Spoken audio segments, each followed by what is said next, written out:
আসসালামাইকুম। আশা নয় বিশ্বাস সবাই ভালো আছেন। আর আর আমরা অনেকেই ফাইবার অ্যাকাউন্ট নিয়ে চিন্তায় থাকি যে কখন জানি বন্ধ না হয়ে যায়। কারণ আমরা অনেকের আছে যে ফাইবার অ্যাকাউন্ট যদি সচল না থাকে, চালু না থাকে, তাহলে ডিসেবল করে দেয়। সেক্ষেত্রে আমরা কী করতে পারে, আমরা মোবাইলে প্লে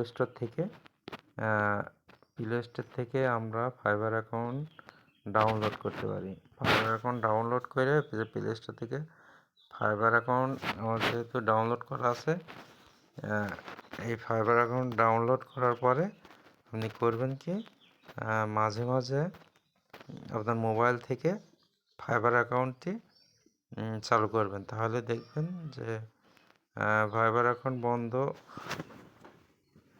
হওয়ার সম্ভাবনা থাকবে না।